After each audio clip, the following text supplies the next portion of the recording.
no. I can't answer that question as to how many people are going to be killed, but I can tell you that not a single, not even one more person would be killed if Hamas surrendered unconditionally today. All right, I want to find. Listen, we have a person will be killed. Here, can I suggest something? Yes. May I make a suggestion? Since Netanyahu and his government have, before October 7th, have already, and previous Israeli governments have murdered more civilians than Hamas ever did, why don't we flip this equation and say that the hostages will be released once Netanyahu and his government are taken to The Hague and charged with war crimes? I think it makes much more sense. The Israelis have killed far more Palestinian children and Palestinian civilians than Hamas or any Palestinians ever have. Israeli attacks on Gaza preceded Hamas by decades. Israeli attacks in the West Bank go on. Israeli attacks in Jerusalem go on where Hamas is not in charge. Okay. So, I mean, this whole Hamas excuse is ridiculous. Okay. Why don't we do this? Okay. Let's wait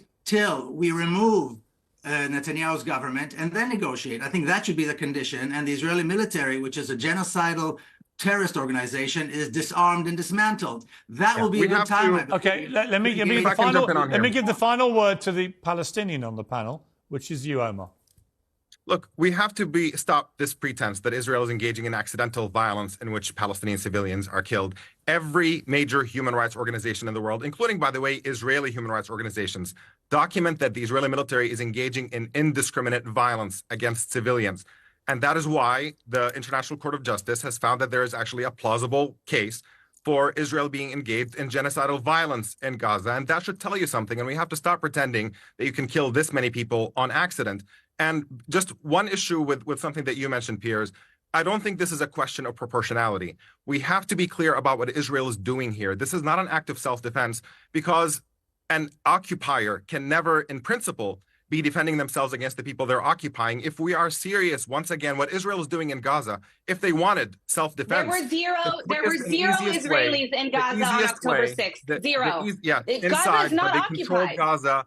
They bombed it at will whenever they wanted to, and they prevented Palestinians in Gaza from going in and out. You never mention Egypt. No responsibility for Egypt. Everything is always Israel's fault. Emily, you know the problem. The problem with that argument. The problem with that argument is this: is that when it wanted to, at the start of this war, Israel had the power and capability to turn off the energy into Gaza, to turn off the internet, to turn off the water, to turn off the food supply.